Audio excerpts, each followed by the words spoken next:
A very warm welcome to Daily Dispatch, a show that gives you all the latest news and updates from the digital ecosystem. I'm Priyashe. Thank you very much for logging in. Time now to get you all the top news stories that we've been tracking for you this evening. Well, first up, app-based IoT and cloud-enabled fuel delivery platform Fuel Buddy has gone ahead and acquired Bengaluru-based on-demand fuel delivery startup My Petrol Pump. Now, this acquisition will provide it access to new geographies as well as customers. Now, this deal will give Fuel Buddy access to over 100 refuelers under management, servicing 30 cities and all market segments with a combined delivery volume of nearly 40 million liters. Well, moving on to the second headline of the day, financial services company BharatPe has raised 50 crore rupees in debt from Northern Arc Capital. This is the sixth round of debt financing for BharatPe in the year 2021. Now, in January this year, the company had raised about 200 crore rupees from Ulterior Capital, Innovin Capital as well as Trifecta Capital. Digital lender Fincare Small Finance Bank has filed preliminary papers with the capital market regulator SEBI to raise 1,330 crore rupees through an initial share sale. The bank will use the net proceeds from this fresh issue towards augmenting its Tier 1 capital base to meet future capital requirements. Well, moving on to the final headline of the day, the government has sent an advisory to platforms such as Facebook, WhatsApp, Twitter and Instagram to initiate awareness campaigns among users to not circulate any false news or misinformation that is likely to create panic among the public and to disturb public order. The platforms have also been asked to take immediate action to disable or remove such content and issue warnings to imposters who misuse the platform. Well, moving on to our second segment, I have with me someone who has seen exponential growth over the last couple of years. I have with me Varun Alagh from Mamaearth. Thank you, Varun, for joining us today. I want to begin by asking you about your journey over the last couple of months. It's been a volatile journey across industries. So for Mamaearth, what has been the experience like? So, hey, thank you so much, firstly, for having me on the show. From a growth perspective, I think if I go back to last year, and I think last year we all were sort of taken by surprise around how things shaped up and the sudden lockdown, and how suddenly the ability to deliver had disappeared. A lot of pin codes were non-serviceable, etc. So at least for the first 45 days, even online did not see growth, right?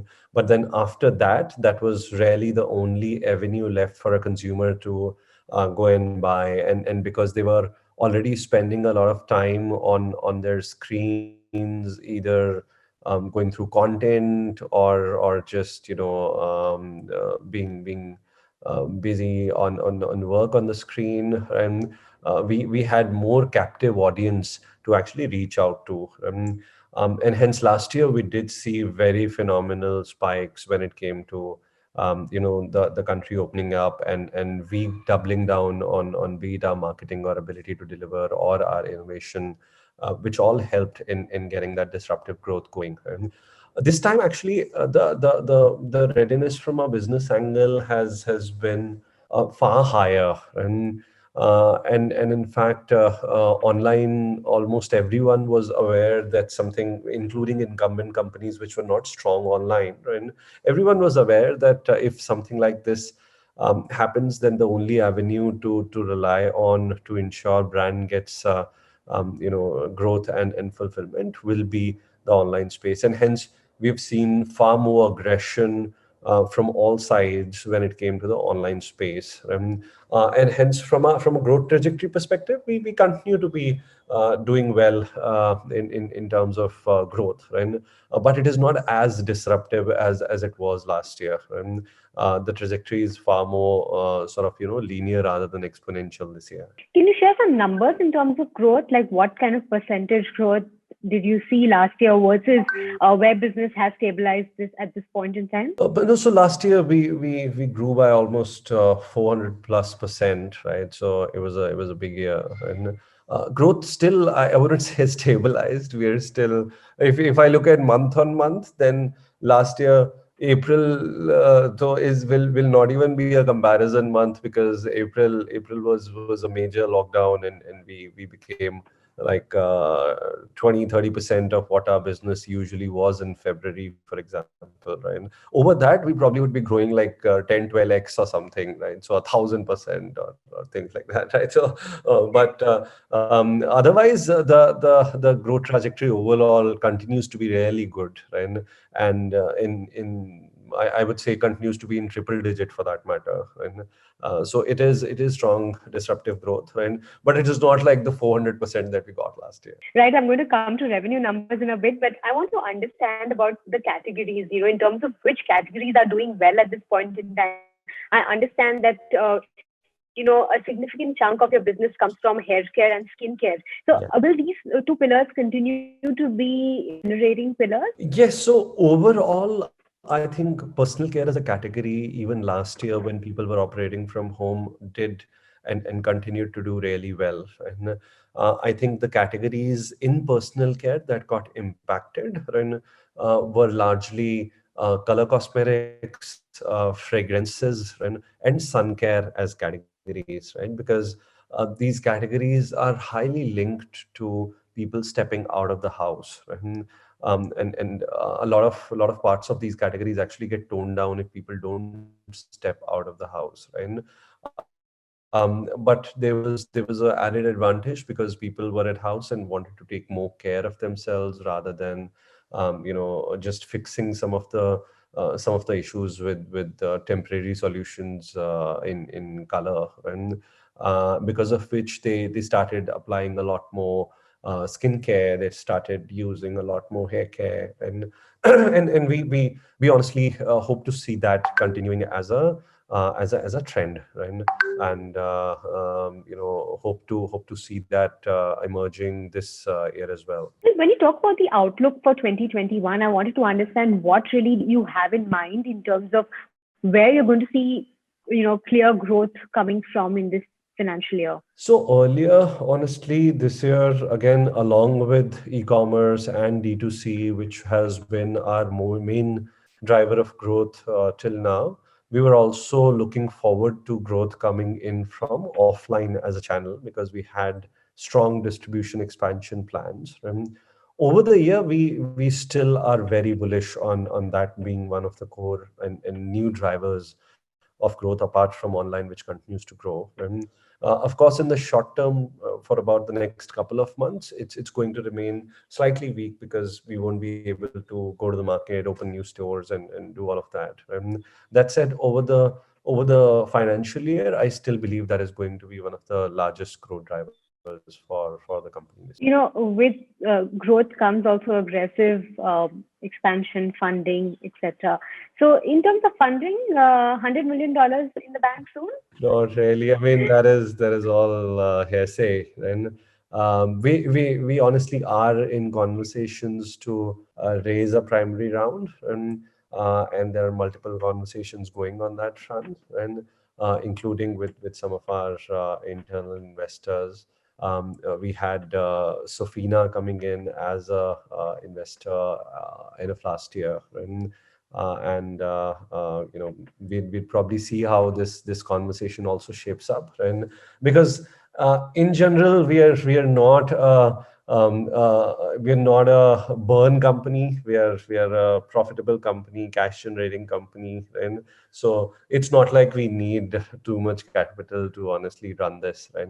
The last round also that we raised lie in the bank itself, right? So from that perspective, I don't think we'll need to raise as much. And but yeah, there are conversations going on, and hopefully we'll get closed soon. We have a lot of startups who are watching the show right now, and they want to know what Mamaearth did right to achieve these kind of exponential revenues. We're talking about a 700 crore rupee revenue run rate. So, what is it that you think you did right, and what worked for you? Because I mean, the personal care space is a highly crowded space. To stand out in that space, it must be requiring some sort of expertise. So, what did you do right, Varun? I think the first thing that I would say is focus on building the brand in the right manner. we have always called it out that we are a company which believes in building purpose-based brands, right? Where people connect with us because of our why, right? Rather than only what we sell, and they should connect us with us because why we're doing what we are doing, right? And on that front, goodness inside as a brand purpose for Mamaearth has worked really well. Be it from a product perspective, where goodness inside is all about great ingredients inside, natural ingredients inside, and no nasties. And from a process perspective, there is goodness in our processes. So we're a plastic positive company. We recycled almost 1,200 million tons of plastic metric tons of plastic last year, and we have the only the most innovative and the only one in the world initiative where every time you order from our website, we actually link your order to a plant, that a tree that we have planted. You can actually see the image of that tree. You can see the geolocation of that tree, right? So and know what contribution you've made to the world. And from a perspective, the goodness inside for us is goodness is actually an action for us, and hence beauty is all about what you do rather than how you look, right? So I think combination of these things and how the brand sort of comes together because of this, right, is what makes for a story that's worth sharing, makes for a brand that worth emotionally connecting with. And that is one thing that has worked really well for us. I think the second thing is paranoia around the product. Of course, we started as a baby care company, and hence there was that paranoia that we had. Every product that got manufactured first got used on ourselves, then our babies, then went into the market, and that paranoia has honestly sustained. We're fairly paranoid about QC quality around our products delivering what they're supposed to deliver. And that has again been one of the pillars which has helped us grow fast. And the third thing for us has to be our innovation. And Ghazal, who's my wife, my co-founder, and leads the innovation charter for the company, as well, has been phenomenal force at bringing new products which connect really well with consumers, and our products which they were any which ways looking for into the market. And that has been again one of the strongest drivers of us becoming a relevant brand and being able to connect better with consumers. A final question, Varun, before I let you go, and I want to talk about targets that you've set for yourself in terms of growth, in terms of revenue. What's the kind of target that you're working with? I mean, the